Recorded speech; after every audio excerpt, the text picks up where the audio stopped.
और आइए अब रुख करते हैं सीरिया का। राजधानी दमिश्क पर विद्रोहियों के कब्जे के बाद सीरिया में राष्ट्रपति बशर अल असद का तख्ता पलट हो गया। विद्रोही गुटों ने सीरिया के 5 बड़े शहरों पर पूरी तरह से कब्जा कर लिया। इसी बीच एक बड़ी खबर यह आ रही है कि कहा जा रहा है कि जिस विमान में बशर अल असद सवार थे वो ट्रेस ही नहीं हो पा रहा है, इसीलिए कई तरह की अटकलें लगाई जा रही हैं। ऐसी खबरें भी सामने आई हैं कि दमिश्क से भागने की कोशिश के दौरान जिस विमान में वो सवार थे उसे विद्रोहियों ने मार गिराया। बशर का असर खत्म, सीरिया में बशर अल असद का तख्ता पलट, असद का मजबूत किला दमिश्क भी ढह गया। पहले परिवार भागा, अब असद भी लापता।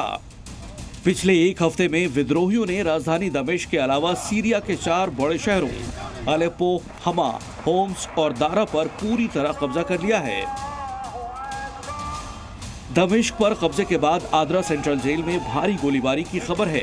सीरियाई विद्रोहियों ने जेल ब्रेक के बाद अपने लोगों को जेल से निकाल लिया और जेल में भारी तोड़फोड़ की है। उधर सीरियाई सेना से मुठभेड़ के बाद होम्स पर भी विद्रोही गुट ने कब्जा कर लिया है। अलेप्पो, हमा और होम्स विद्रोही गुट हयात तहरीर अल शाम की गिरफ्त में है। विद्रोही गुटों के समर्थक असद सरकार के गिराने की खुशियां मना रहे हैं। लोगों ने सेना के टैंकों पर चढ़कर सेलिब्रेट भी किया। सीरिया पर कब्जे की स्क्रिप्ट करीब 13 साल पहले ही लिखी जा चुकी थी। साल 2011 में शुरू हुई अरब क्रांति के दौरान राष्ट्रपति असद के खिलाफ विद्रोहियों का केंद्र होम शहर ही बना था। इस वक्त विद्रोहियों से छिपने की कोशिश में करीब 2000 सीरियाई सैनिक सीमावर्ती शहर अल खैम के रास्ते इराक भाग गए हैं और अब ये सारे सैनिक इराक की शरण में हैं।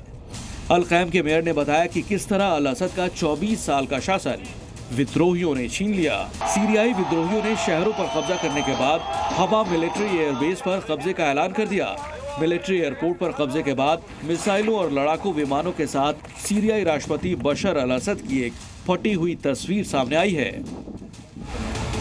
सीरियाई विद्रोही समूह तहरीर अल शाम ने बताया कि हमा मिलिट्री एयरबेस से ही असद की आर्मी इदलिब और आसपास के इलाकों में बम गोले बरसा रही थी। हमा शहर पर कब्जा उत्तरी सीरिया में विद्रोहियों के लिए बहुत बड़ी जीत है। साथ ही राष्ट्रपति बशर अल असद और उनके सहयोगियों के लिए बड़ा झटका है। इसके साथ ही राजधानी दमिश्क पर कब्जा, नॉर्थ में अलेप्पो, सेंटर में हमा और पूर्व में देर अल जोर पर कब्जे के अलावा साउथ में कुनीत्रा, डेरा और सुविधा पर भी विद्रोही गुटों ने कब्जा कर लिया है। दमिश्क में विद्रोहियों ने सीरियाई राष्ट्रपति बशर अल असद के पिता हाफिज अल असद की मूर्ति तोड़ दी। साथ ही बशर अल असद मुर्दाबाद के नारे भी लगाए। बशर के पिता हाफिज अल असद ने 1971 से 2000 तक सीरिया पर शासन किया। उसके बाद बशर अल असद सीरिया के राष्ट्रपति बने, यानी करीब 50 साल से ज्यादा वक्त की असद और उनके परिवार की सत्ता अब खत्म हो गई है। दमिश्क पर कब्जे के बाद सीरिया के राष्ट्रपति बशर अल असद का प्लेन लापता बताया जा रहा है। विद्रोही गुटों ने असद की जानकारी देने वाले को $10 मिलियन के नाम का ऐलान किया है। असद के तख्ता पलट पर अमेरिका के नवनिर्वाचित राष्ट्रपति ट्रंप ने कहा कि असद को बचाने में रूसी राष्ट्रपति पुतिन को कोई दिलचस्पी नहीं। ट्रंप ने ट्वीट किया कि असद ने अपना देश छोड़ दिया है और असद को बचाने में उनके सहयोगी रूस और राष्ट्रपति पुतिन की कोई दिलचस्पी नहीं है। हालांकि अमेरिका के आरोपों पर रूस ने भी जवाब दिया है। रूसी विदेश मंत्री सरगेई लावरोव ने कहा कि मॉस्को सीरियाई विद्रोहियों हयात तहरीर अल शाम का हर संभव तरीके से विरोध करेगा।